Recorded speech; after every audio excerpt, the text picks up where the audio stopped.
अस्सलाम वालेकुम, मेरा नाम मोहसिन अकरम है। हम अपनी वोकैबुलरी सीरीज़ को लेके चल रहे हैं। थोड़ी देर पहले मैंने ये पढ़ा दिया था, लेकिन लाइट चली गई थी, दोबारा आ गई है, तो इस पे बात कर लेते हैं। ट्वीक दोस्तों कहते हैं किसी भी चीज़ में थोड़ा सा तब्दील करके, उसमें थोड़ा सा रद्दो बदल करके अपने मतलूबा नताइज ले लेने को कहते हैं ट्वीक करना। अब कैसे, मतलब ये है कि अगर आपकी गाड़ी की चाबी का कोई मसला बन गया है, तो आप उसको थोड़ा सा ट्वीक करके ना, थोड़ा सा उसको बस किसी चीज़ के साथ सीधा करके आप काम चला लो। This is called tweaking. मतलब ये है कि हमने हमारा यहाँ पे ना एक लाइन लिखी हुई है। हम सेंटेंस देख लेते हैं। Come on, you have made it, just tweak the last two lines और the last line, it's done, हो गया। अब क्या करना है ट्वीक, मतलब ये है कि अब यहाँ का इसका डंडा थोड़ा सा है, टी का सीधा कर देते हैं। आई have tweak with the sentence, ठीक है।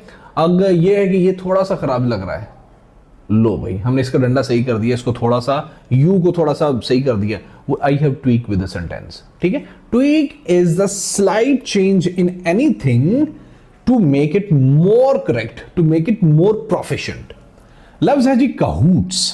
कहूट्स कहलाता है मिली भगत को। आपको पता है सरकारी मुलाजिम जो बड़े बड़े ब्यूरोक्रेट्स होते हैं, जो बड़े लोग होते हैं, जो मिनिस्टर बैरिस्टर्स होते हैं, मतलब barrister's I don't know whether they do it और नॉट, बट मिनिस्टर्स तो डेफिनेटली करते हैं।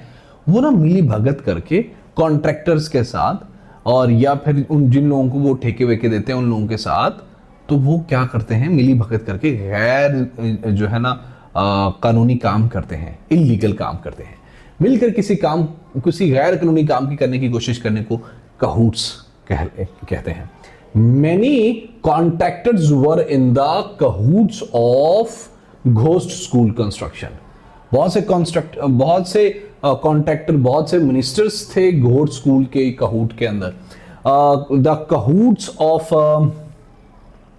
cahoots regarding school building was there. The cahoots regarding education से मुतालिक, the cahoots regarding कोई भी केस, मतलब एक मर्डर केस हुआ है तो उसमें अगर अनफॉर्चुनेटली पुलिस और वो मुझे मिल जाएंगे तो मिली भगत करेंगे to alter the evidences, that would called cahoots. Cahoot is anything जिसमें दो पार्टियां मिलके मिली भगत करके, कोई भी दो पार्टियां या मेन पार्टी में हो सकती है अंदर में, तो वो मिली भगत करके कोई चीज तब्दील करें। लफ्ज है जी स्पाइरल। स्पाइरल कहते हैं पेचदार को, कोई भी चीज जो पेचदार होती है।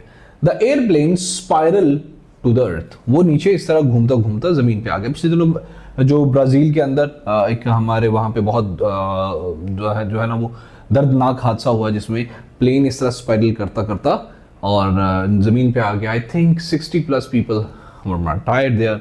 लफ्ज है जी मायर। मायर कहते हैं दलदल को, डीप मड, जो बहुत गहरा सा मड होता है ना, गारा होता है, उसको कहते हैं mire. The wheels got stuck into the mire, जो गाड़ी के व्हील्स थे वो स्ट्रक अप हो गए, वो स्ट्रक हो गए किसमें, दलदल के अंदर, मायर के अंदर। The party spank deeper into the Mayar of conflict, जो पार्टी थी ना वो और ज्यादा, जो कॉन्फ्लिक्ट मायर था ना, मायर का जो दलदल थी लड़ाई की, उसमें और ज्यादा डूब गई। तो mire is something that is related to mud and दलदल का तो आप सबको पता है। पर्सपेक्टिव एक लफ्ज है जी। पर्सपेक्टिव कहते हैं नुक्ता नजर को। नुक्ता नजर मतलब व्हाट व्यू पॉइंट को कहते हैं। एक पॉइंट ऑफ व्यू लफ्ज नहीं होता, व्यू पॉइंट सही लफ्ज होता है। तो व्यू पॉइंट को कहते हैं। आपका क्या व्यू पॉइंट है भी इकोनॉमी के बारे में, आपका क्या व्यू पॉइंट है इस्लाम के बारे में, आपका क्या पर्सपेक्टिव है about way of governance.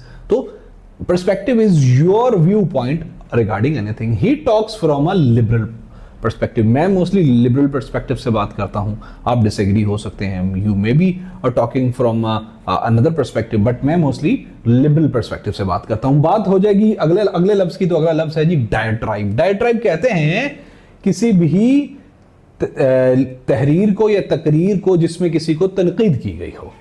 He launched into a long diatribe against the government policies. उसने बस लंबी सी डायट्राइब, सिलसिलाबंद तहरीर को कहते हैं ना, जिसमें किसी को बहुत ज्यादा तनकीद की गई हो, उसको कहते हैं डायट्राइब।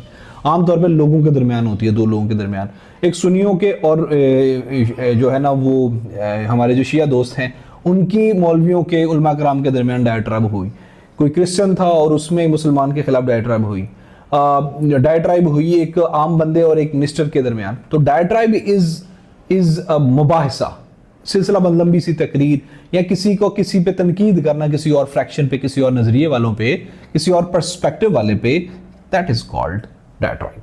लफ्ज है जी पॉपुलिस्ट। पॉपुलिस्ट कहते हैं जिसको, जो कि पॉपुलर से निकला है ना, जो कि मकबूल हो, जो कि अवामियत पसंद हो और अवाम जिसको पसंद करती हो। इमरान खान अनडाउटेडली एक पॉपुलिस्ट लीडर है।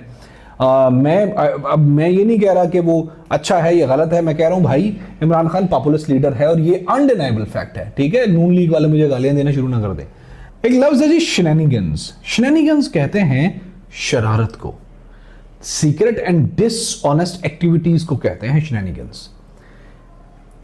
मोर political shenanigans were exposed in the newspaper. Some political, socio political, religio, किसी भी बात कर ले, some religious shenanigans were exposed in the diatribe of two maulvis, ठीक है। लफ्ज है जी सोरोगेट। सोरोगेट कहते हैं कायम मुकाम को, ऐसा बंदा जो किसी का नेमुल बदल हो। मतलब ये है, अगर मैं यहां पे नहीं पढ़ा रहा हूंगा, who would be my surrogate. Let's say मुझे कुछ, मैं कहीं चला जाता हूं, मुझे आगे पीछे कोई मामला हो जाते हैं, who would surrogate after me, कौन होगा कायम मुकाम, कौन आएगा मेरे बाद जो कि थोड़ी देर के लिए मेरी जगह को रिप्लेस करेगा। Speaker is appointed as a surrogated president if president leave the country. अगर पाकिस्तान का सदर, ये सवाल भी पूछा जाता है पीपीएससी के अंदर, अगर पाकिस्तान का सदर मुल्क छोड़े तो कौन बनता है सदर, तो सोरोगेटेड प्राइम जो है ना वो प्रेसिडेंट बनता है speaker of the national assembly.